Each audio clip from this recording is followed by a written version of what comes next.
Gracia y paz a todos vosotros, de Dios nuestro Padre y nuestro Señor Jesucristo. Esta es la salutación que hacía el apóstol Pablo cuando llevaba el mensaje del Señor a la iglesia. Gracia y paz. Mensaje que sigue vigente para nosotros el día de hoy, que viene del corazón del Señor. Gracia y paz. Hoy, esta tarde, para todos y cada uno de ustedes. Le damos gracias al Señor. Bienvenidos sean a Cristo, nuestra familia. Y le agradecemos a Dios por permitirnos tener este tiempo con la única finalidad de agradecerle al Señor por todas y cada una de sus bendiciones, de todas las bendiciones recibidas a lo largo de nuestras vidas, particularmente durante la presente semana. Ha sido una semana muy intensa. Tenemos cosas que agradecerle al Señor por la vida de algunos de ustedes. Tenemos situaciones por las cuales agradecerle al Señor, porque también para muchos de ustedes, estando en situaciones complejas y complicadas, el Señor habla a nuestro corazón. El Señor nos habla permanentemente y lo hace fundamentalmente a través de su palabra. Atesorar esa palabra en la cual el Señor me dice: no te voy a dejar y no te voy a desamparar. Yo estoy contigo. Motivo suficiente hay para voltear al cielo, levantar nuestras manos y decirle al Señor: gracias Dios. Gracias Dios por todas y cada una de tus bendiciones.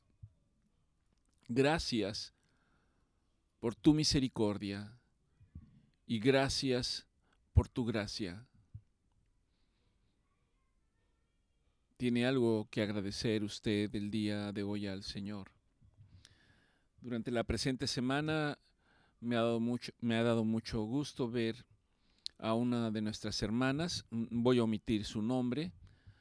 Ella es una paciente del magisterio. Hace algunas semanas atrás, casi podemos decir algún par de meses atrás, la enfermedad que ella padece se había estado complicando. Y en un momento determinado ella empezó con dolor en las extremidades inferiores y debido a la naturaleza de la enfermedad que tiene,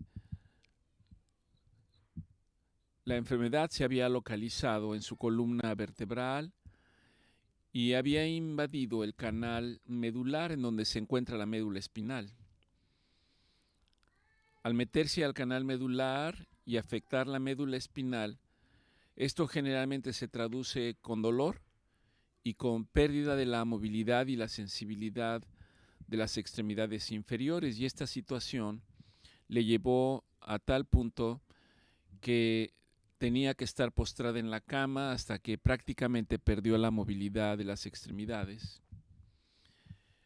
En el proceso, mucha ansiedad, mucha inquietud, mucha incertidumbre de lo que iba a pasar.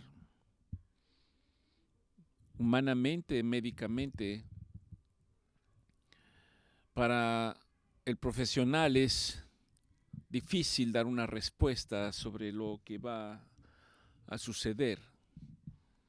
En nuestra reunión pasada, nosotros vimos un pasaje que tiene que ver con Isaías 38:1 y habíamos señalado que en el contexto del pasaje hay un rey llamado Ezequías.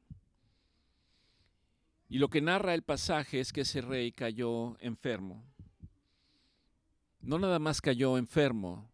Dice la escritura en Isaías 38:1, como lo vimos en la reunión pasada. En aquellos días Ezequías enfermó de muerte. No solamente era una enfermedad, sino en que enfermó de muerte. Él sabía que algo no estaba bien. Él sabía que las cosas llevaban un curso fuera de lo que seguramente él podía ver en otras personas cuando padecían distintas enfermedades. Y en medio de ese escenario vino a él el profeta Isaías a entregarle un mensaje que Dios le había dado para que se lo entregara al rey. Y le dijo: ordena tu casa porque ciertamente morirás y no vivirás. Quizás no hemos escuchado la misma sentencia de manera audible muchos de nosotros. Pero al estar viviendo o experimentando una enfermedad de esta naturaleza, seguramente la sensación es la misma. Esto no está bien. Esto sale fuera de lo que normalmente ocurre cuando he estado enfermo y sé que las cosas no están nada bien. Humanamente, ¿cómo reaccionamos a esto? Seguramente con mucha incertidumbre, con ansiedad, con angustia, con temor, con enojo. Y aquí se encuentra este hombre que recibe esta palabra de Dios. Él estaba postrado en cama. Seguramente no se podía mover, así como lo estuvo nuestra hermana. Dice en Isaías 38:2, entonces Ezequías volteó su rostro a la pared e hizo oración a Jehová. E hizo oración a Dios. Y le dijo a Dios: Señor, Señor, te pido que te acuerdes ahora que yo he andado delante de ti en verdad y con íntegro corazón, y que he hecho lo que ha sido agradable delante de tus ojos. Después de orar, dice el pasaje, y lloró Ezequías con gran lloro. En medio de una situación difícil, no nada más como la de nuestra hermana, sino seguramente en la vida de muchos de ustedes, este ha sido el escenario. Y es posible que en ese escenario muchos de nosotros no tenemos un entendimiento y una comprensión de lo que es Dios en nuestra vida. Y ciertamente, como no sabemos o no conocemos, no nos volteamos a Dios diciendo: Señor, yo te he servido, soy tu siervo. ¿Qué está sucediendo? Recuerda que he andado en tus caminos y que he andado con integridad y he andado en tus mandamientos y he andado en tu palabra. Seguramente para muchos no es así, sino estar en incertidumbre del por qué están ocurriendo determinadas cosas. Y es probable que lo único que pueda venir en ese momento a nuestro pensamiento y a nuestros labios una palabra que es: Dios, Dios, ¿por qué? ¿Por qué? ¿Por qué está pasando esto?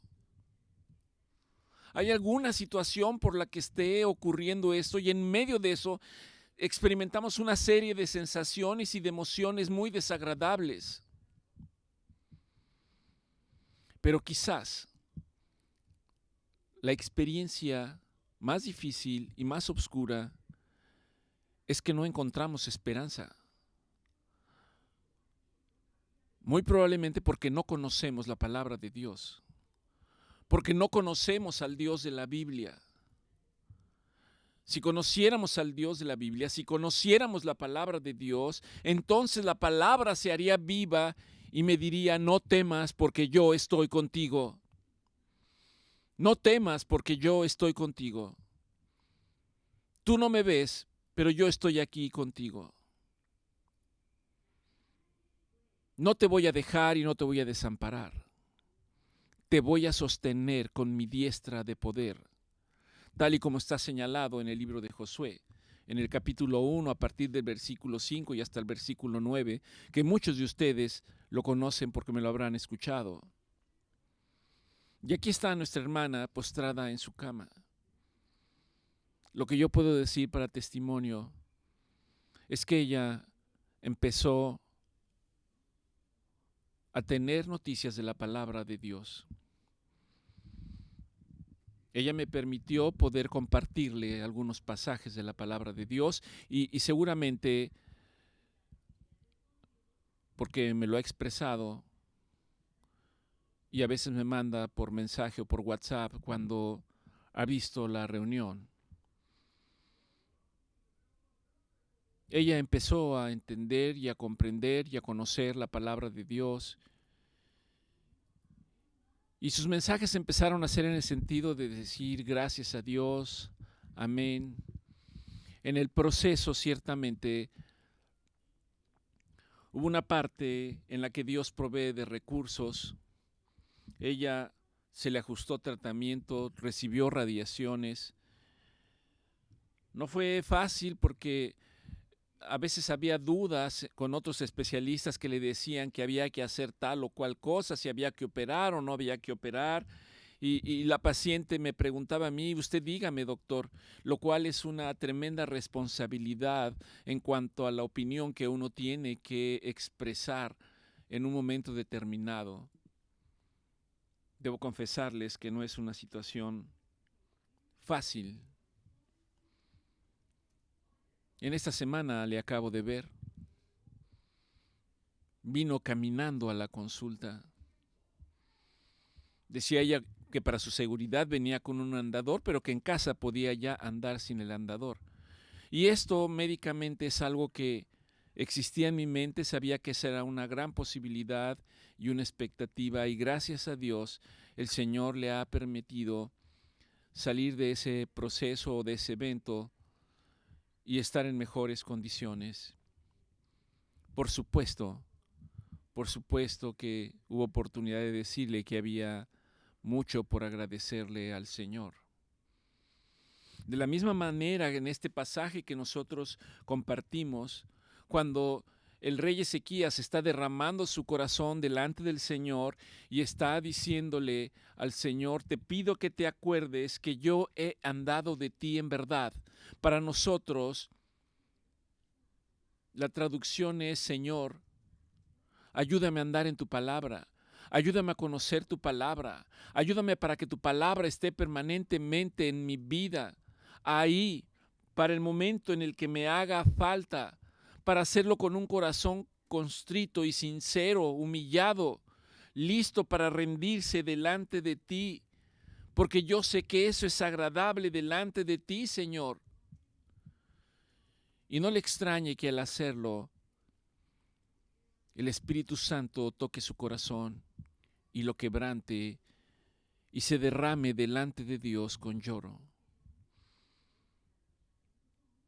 Esto es un proceso de sanidad del alma. ¿Qué ocurrió cuando Ezequías oró al Señor? Cuando derramó su corazón delante de él, entonces recibe un mensaje. El Señor le indica al profeta Isaías que regrese para que fuera con el rey Ezequías y le dijese, Ezequías, Jehová, Dios de David, tu padre, dice así, y hoy esa palabra es para nosotros.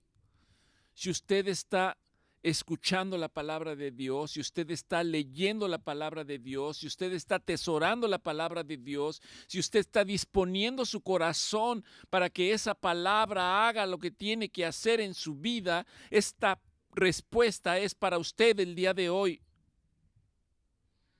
Así dice el Señor.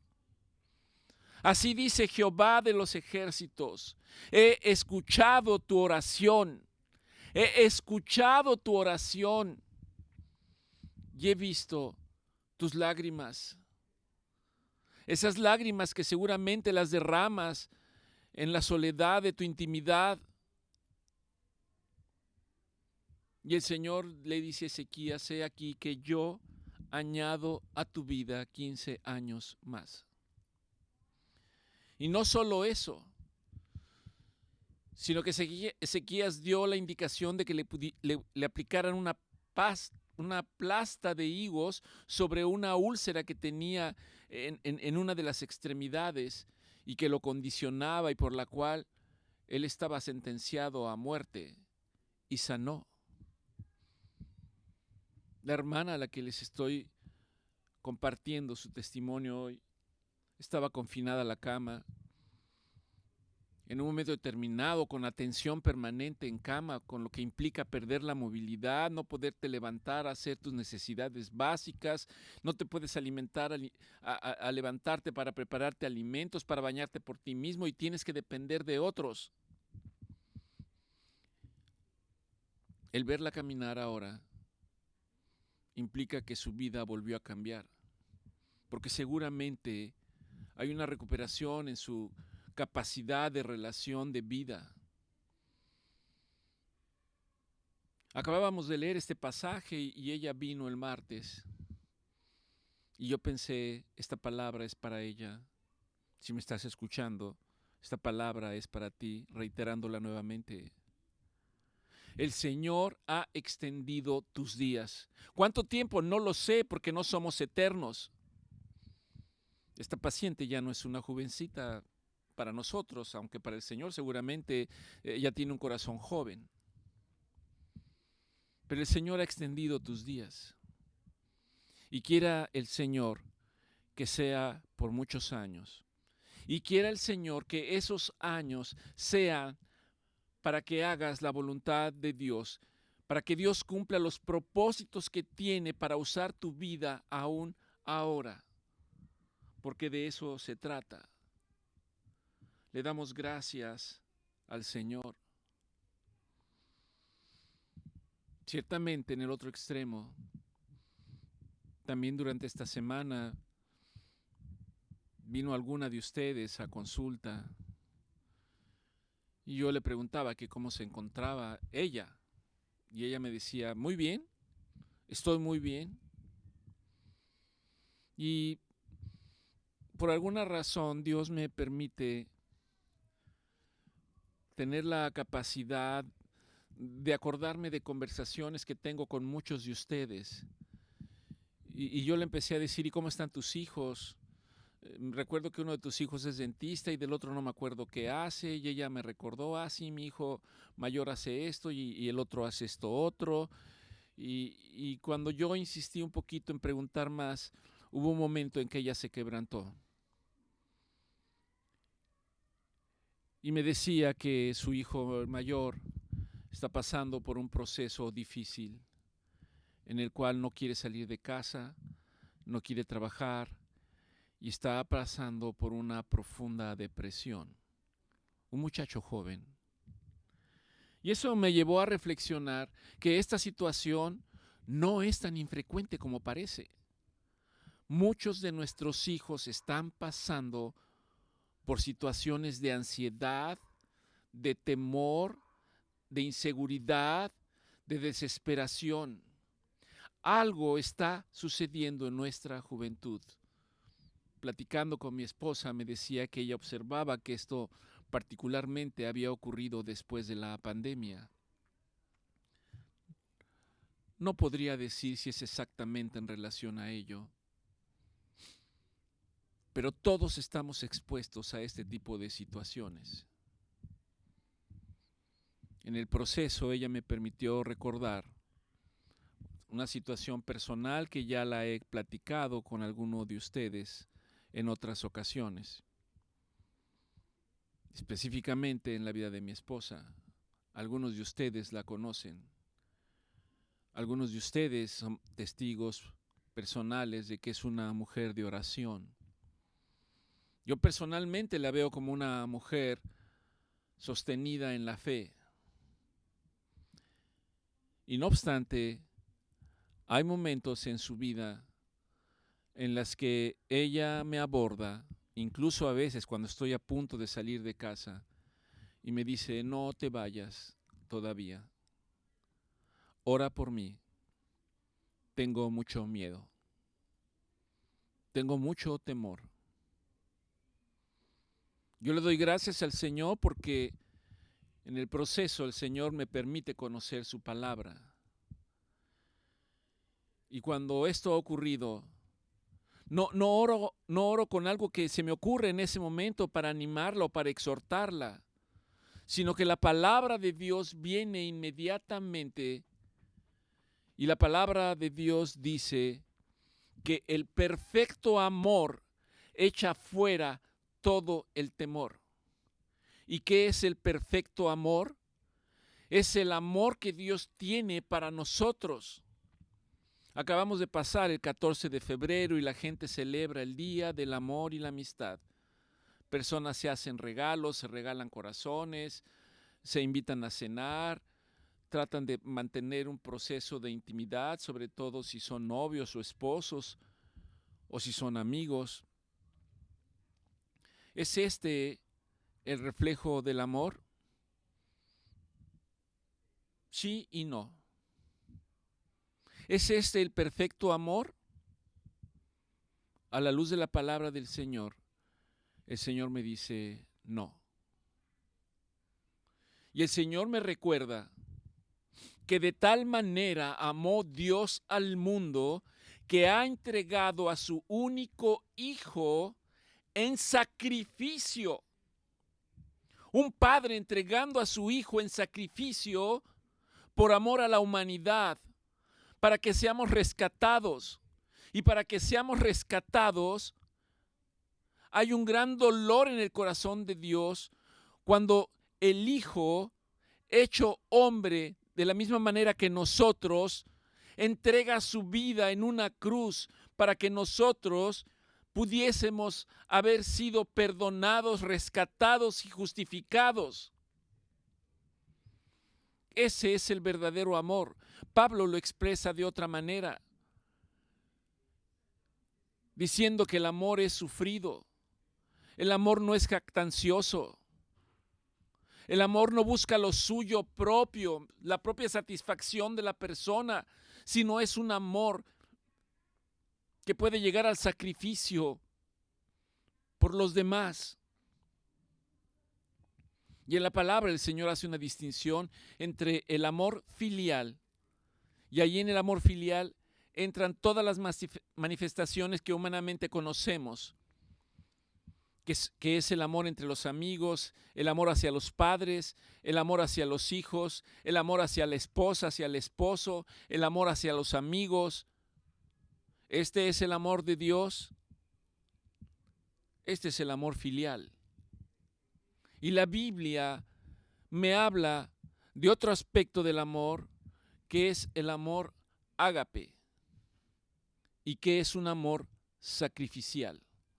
Es un amor que todo lo puede. Es un amor que nada espera, que no busca lo suyo propio, que todo lo puede entregar por amor a los demás, tal y como lo hizo Dios con nosotros al entregar a su Hijo en sacrificio por nosotros. Y este día, el día 14 que acaba de pasar, no hace mucho, el Señor me llevó a compartir, si ustedes recuerdan con algunos de ustedes, el pasaje escrito en la primera carta de Juan en el capítulo 4 a partir del versículo 7 y hasta el versículo 21. Lo voy a leer si ustedes me lo permiten. Primera de Juan 4:7 dice: amados, amados, amémonos unos a otros. Pero no se trata de un pensamiento humano, no se trata de una emoción humana. Pablo está transmitiendo: amémonos unos a otros como Dios nos ha amado, porque el amor es de Dios.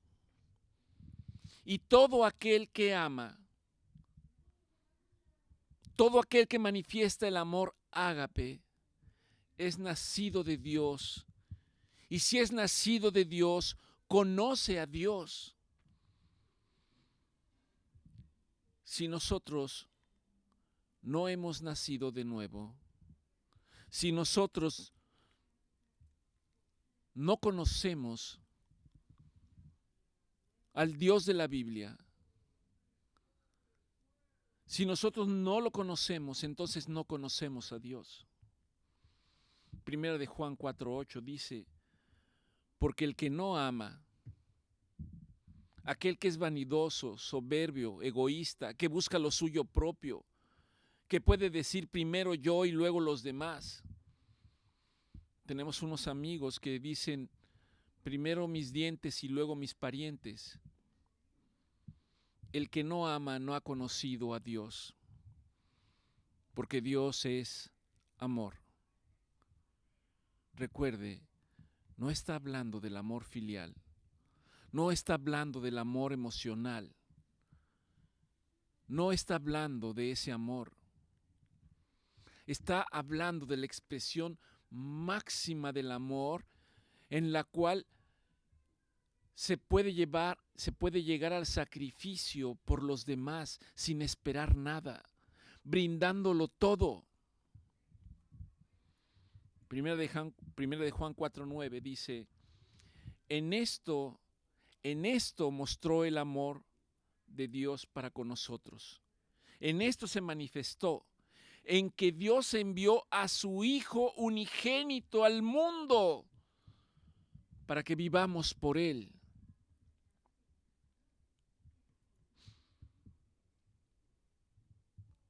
En el 4:10 dice, y en esto consiste el amor, no que nosotros hayamos amado a Dios, sino en que Él nos amó a nosotros y envió a su Hijo en propiciación por nuestros pecados, para que Él nos rescatara. Nos rescató en sacrificio, pagó el precio con su sangre. No hay valor en el universo para saber cuál es el valor de la sangre de Jesús. Y si nosotros no podemos entender que este fue el precio por el cual alcanzamos libertad, entonces no comprendemos y no conocemos a Dios y no conocemos el sacrificio de Dios y del Hijo. Y por lo tanto, no tenemos una idea exacta de lo que es el verdadero amor. Y esto lo hizo el Señor para que fuéramos perdonados, para que pudiéramos acercarnos a Él confiadamente a su trono, para alcanzar el oportuno socorro, para alcanzar misericordia y gracia. Él nos amó primero. Amados, continúa diciendo el apóstol Juan, si Dios nos ha amado de esta manera sacrificial, debemos también nosotros amarnos unos a otros de la misma manera. ¿Cómo es de la misma manera? Entregándonos sin esperar nada, viendo las necesidades de los demás, pudiendo identificar el corazón de Dios por nosotros. Quiere decir misericordia. Y recuerde que misericordia viene de una palabra griega en la cual la primera es misere, que quiere decir miserable, carente. Y cordia viene o significa corazón. Pasar nuestras miserias por el corazón de Dios para recibir un favor, eso es misericordia. Y Dios espera que de la misma manera nosotros tengamos misericordia por todos aquellos que nos rodean. No pensando que nosotros somos perfectos y que los demás no lo son, viendo siempre los defectos de los demás, juzgando a los demás, murmurando de los demás, envidiando a los demás. Porque si estas emociones o manifestaciones nos embargan, estamos muy alejados de lo que significa el amor de Dios. Primera de Juan 4:12 dice, nadie ha visto jamás a Dios. Pero si nos amamos unos a otros, Dios permanece en nosotros. ¿Cómo? ¿Cómo es así? Nadie ha visto a Dios, pero si nos amamos unos a otros, Dios permanece en nosotros y esto es un misterio. Y su amor, el amor de Dios, se perfecciona en nosotros. Y al perfeccionarse en nosotros, nosotros podemos tener compasión y misericordia por los demás. Sé que no es tarea fácil, nada fácil, porque vivimos presa de nuestras emociones, vivimos presa de nuestra propia soberbia, vanidad, egoísmo. Queremos ser nosotros el centro de todas las cosas, aún pasando por necesidades, aún pasando por enfermedades, aún pasando por situaciones complejas. Siempre decimos, yo no le intereso a nadie, yo no le importo a nadie, nadie se compadece de mí. Y es peligroso estar envuelto en ese tipo de emociones porque no nos permiten ver, aún en medio de nuestra necesidad, la capacidad que podemos tener para amar a otros. Primera de Juan 4:13 dice, en esto conocemos que permanecemos en Dios y Dios en nosotros, en que nos ha dado su Espíritu. ¿Sabe usted que hemos sido sellados por el Espíritu de Dios? Y que al ser sellados por el Espíritu de Dios, al embargarme el verdadero amor, esto echa fuera cualquier temor o ansiedad o angustia, pero esto no es mágico, porque esto tiene que venir a través de la palabra de Dios. Y cuando yo conozco la palabra de Dios, yo puedo decir, no temeré mal alguno, porque tu vara y tu cayado me dan el aliento y el consuelo que yo necesito. Tú eres mi pastor, tú eres el que me guarda, tú eres el que me cuida, tú eres el que me hace descansar, tú eres el que me protege, tú eres el que me sostiene. Y cuando usted puede estar repitiendo estas palabras constantemente en su vida, entonces todos los pensamientos que no tienen que ver con Dios, el temor no tiene que ver con Dios, sino que tiene que ver quien está en contra de Dios, estos pensamientos tienen que irse. No se van por completo. En cuanto usted baja la guardia, otra vez arrecian sobre nuestras vidas. Dios nos ha dado su espíritu y dice la palabra de Dios que no nos ha dado espíritu de cobardía, sino nos ha dado espíritu de temor de Dios, respetar a Dios, amar a Dios, buscar a Dios. Primera de Juan 4:14 dice, y nosotros hemos visto y testificamos que el Padre ha enviado al Hijo, el Salvador del mundo. El primer paso hacia el verdadero amor consiste en saber que Cristo murió por nosotros. Y esto no por nosotros mismos, sino simplemente porque Dios es soberano y así lo dispuso para rescatarnos a nosotros. Primera de Juan 4:15 dice, y todo aquel, escuche, todo aquel que confiese que Jesús es el Hijo de Dios, Dios permanece en él y él en Dios. Dios permanece en él y él en Dios. Varios pasajes, particularmente hay uno cuando Pedro cae rendido delante de los pies de nuestro Señor Jesucristo y diciéndole, tú eres el Hijo de Dios, tú eres el Hijo de Dios, apártate de mí porque soy un hombre pecador.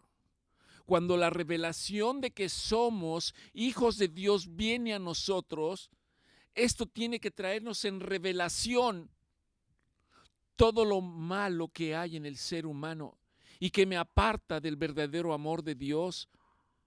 Pero el reconocerlo es porque entonces Dios está haciendo una obra nueva en cada uno de nosotros, perfeccionándonos en el día a día. No es que lo alcancemos todo en un instante, sino que va ocurriendo progresivamente, paulatinamente, y para mí la exhortación es mantenerme en la palabra de Dios. El perfecto amor echa fuera toda angustia, toda desesperación. ¿Cómo lo hacemos? Teniendo esa relación con el Señor, buscando su palabra, teniendo su palabra, atesorando su palabra. Primera de Juan 4:16 dice, y nosotros hemos conocido y hemos creído el amor que Dios tiene para con nosotros. Dios es amor, y el que permanece en amor, permanece en Dios y Dios en él.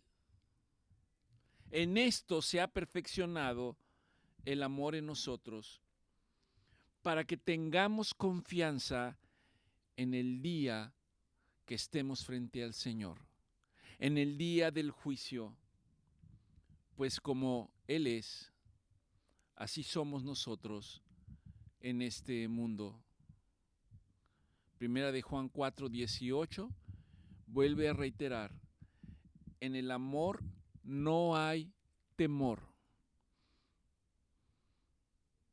Hay momentos en nuestra vida que tenemos temor, que estamos angustiados. Y si no tengo el recurso de la palabra de Dios, no la voy a pasar nada bien. Va a ser difícil que yo pueda superar esos momentos, ese trance, y se van a apoderar de mi mente, se van a apoderar de mi vida, me van a traer inseguridad, me van a llevar a la ansiedad, a la angustia, a la depresión. Tengo que tener la palabra de Dios permanentemente ahí y recordar que el amor de Dios se ha perfeccionado en mi vida para que yo tenga confianza, sabiendo que en el amor no hay temor, en el amor de Dios, sino que el perfecto amor, ¿qué es el perfecto amor? Es la presencia de Dios en nuestras vidas. Echa fuera el temor que no es del Señor. El temor que viene implantado por un mundo espiritual de maldad que trata de envolvernos permanentemente y que Dios quiere que yo identifique que hay un mundo de maldad, pero hay una exhortación cuando Dios dice, mis hijos están en el mundo, pero no son del mundo. Nuestro Señor Jesucristo levantó su voz hacia el Padre y le dijo, Padre, no te pido que los quites del mundo, sino que los guardes del mundo y que sean uno, como tú y yo somos uno. Porque el temor lleva en sí castigo, de donde el que teme no ha sido perfeccionado en el amor. Nosotros le amamos a Él porque Él nos amó primero. Si alguno dice, yo amo a Dios, y escuche esto, y aborrece a su hermano, el tal es mentiroso. Si alguno dice, yo amo a Dios, yo quiero a Dios, yo busco a Dios, pero su vida va totalmente en contra de lo que Dios quiere para cada uno de nosotros, la palabra de Dios aquí da una expresión severa. El tal es mentiroso. Pues el que no ama a su hermano, a quien ha visto, ¿cómo entonces puede amar a un Dios que no ha visto? Y la palabra de Dios dice que nadie ha visto a Dios. Pero Dios se ha dado a conocer a nosotros a través del Hijo, a través de nuestro Señor Jesucristo, tal y como Él lo expresó. Quien me ha visto a mí, ha visto al Padre. y nadie llega al Padre si no es a través de mí. ¿Cómo que el que me ha visto a mí ha visto al Padre? ¿Cómo puede ser eso si Jesús era hombre, pero era el Hijo de Dios? Y toda la divinidad estaba contenida en él, aunque él era humano. Y lo que decía es: quien me ha visto a mí, quien ha visto cómo actúo, quien ha visto que tengo compasión, quien me ha visto que lo que yo trato es de que todos ustedes sean alcanzados por la palabra de Dios, ese es el corazón de Dios, ese es el reflejo de mi Padre. Por eso Él dice: quien me ha visto a mí, ha visto al Padre. Y le conocen ahora porque me conocen a mí. ¿De qué manera lo puedo expresar?, decía nuestro Señor Jesucristo. Y la exhortación para nosotros es esa. No que se acaben nuestros problemas como por arte de magia y que simplemente ya sea diferente y todo ha cambiado y todo es extraordinario. Nuestro Señor Jesucristo dijo: en el mundo van a tener problemas, en el mundo van a tener aflicciones, en el mundo va a haber circunstancias difíciles que los van a agobiar. Pero lo importante aquí es cuando el Señor expresa y dice: pero no teman, porque yo estoy con ustedes hasta el fin del tiempo. ¿Cuál es el fin del tiempo? Cuando estemos delante de la presencia del Señor. Y no puedo entender, cuando puedo estar delante de la presencia del Señor, si aquí ahora no puedo entender quién es Dios y quién es Jesús. Y la única manera en que usted va a poder entenderlo es cuando usted tome una decisión. ¿Va a seguir a Jesús o no va a seguir a Jesús? ¿Qué significa seguir a Jesús? Principalmente dice conocer la palabra de Dios y vivir conforme a lo que la palabra de Dios marca para mi vida, siendo personas conforme al corazón de Dios. Dios es mentiroso de ninguna manera. Dios es violento de ninguna manera. No puede contradecirse porque dice que Dios es amor. Dios desea el mal para nosotros de ninguna manera. Dios miente de ninguna manera. Y de la misma manera, Dios quiere que nosotros nos conduzcamos con integridad, con honestidad, con empatía para los demás, con compasión para los demás, expresando el amor que Dios tuvo para con nosotros de la misma manera, siendo reflejo de ello. Y en la medida que nosotros podamos comprenderlo y vivir de esa manera, tenga usted la seguridad de que su vida va a cambiar. Y la gente que está a su alrededor lo va a notar.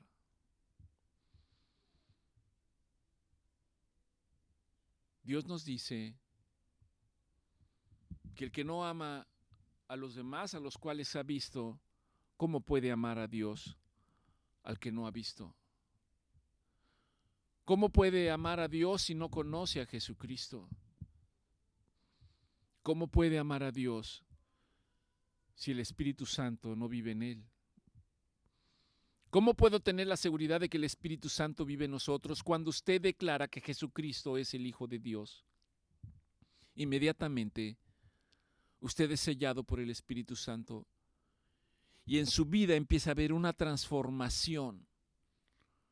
Dios, a través del Espíritu Santo, empieza una transformación en cada uno de nosotros para obtener el producto que Dios quiere de cada uno de nosotros para cumplir con sus propósitos conforme a su voluntad y no conforme a mis propios deseos. Primero de Juan 4:21 dice: y nosotros tenemos este mandamiento de Él. ¿De quién? De Dios. El que ama a Dios, también ame a su hermano. ¿Y quién es mi hermano? Está hablando de que somos hijos del Padre Celestial y que pertenecemos a la familia celestial, y por lo tanto todo aquel que ha reconocido a Jesucristo como su Señor y su Salvador pertenece a la familia espiritual y es nuestro hermano. Cuando nuestro Señor Jesucristo estaba predicando en una sinagoga, la Escritura dice que vinieron a buscar a Jesús, su madre y sus hermanos, y recibió un mensaje de alguien y le dijo: afuera está tu madre y tus hermanos. Nuestro Señor Jesucristo, tratando de dar una enseñanza, dijo: mi madre y mis hermanos son todos estos que escuchan la palabra de Dios. ¿Quiere ser usted un hijo de Dios? Busque la palabra de Dios. Viva conforme a la palabra de Dios. Que la palabra de Dios sea un reflejo para nuestras vidas. Permítame puntualizar finalmente sobre 1 de Juan 4 en los versículos que acabamos de leer. El amor es la esencia de Dios. No amar es evidencia de que no hemos conocido a Dios, porque Dios es amor. Que la mayor manifestación del amor de Dios es nuestro Señor Jesucristo, el cual entregó su vida por nosotros. El amor hacia los demás es una respuesta a haber recibido el amor de Dios. De la misma manera debemos amarnos unos a otros. Y su amor, el amor de Dios, se perfecciona en nosotros cuando nos amamos mutuamente. El Espíritu Santo confirma nuestra relación con Dios, porque Dios nos ha dado su Espíritu si usted ha creído. El amor nos da confianza y nos libra del temor. Es lo que nos transforma. El perfecto amor echa fuera todo el temor. ¿Puede usted repetirlo? El perfecto amor, el amor de Dios, echa fuera todo el temor. Pues el miedo refleja castigo y la falta de madurez en el amor. Nuestra capacidad de amar proviene de Dios y no de nosotros mismos. No se puede amar a Dios sin amar a nuestro prójimo. Amar a Dios sin amar a nuestros hermanos es la mayor contradicción del mundo. Si alguien dice que ama a Dios pero aborrece a su hermano, el tal es mentiroso. El mandamiento es claro. El que ama a Dios también ame a su hermano. Y esto nos recuerda la expresión del mandamiento más grande que dice: amarás a Dios por sobre todas las cosas, con toda tu mente, con toda tu alma, con todas tus fuerzas. Y el segundo mandamiento no es menor que este: amarás a tu prójimo como si te amaras a ti mismo. Les invito para que usted en casa reflexione sobre este pasaje. Primera carta de Juan, en el capítulo 4, a partir del versículo 7 en adelante. Y le damos gracias a Dios por recordarnos cuál es el verdadero amor, cuál es el verdadero objetivo de ejercitar el amor verdadero, el amor que Cristo nos manifestó a través de su sacrificio. Que tenga muy buenas tardes, que el Señor los bendiga.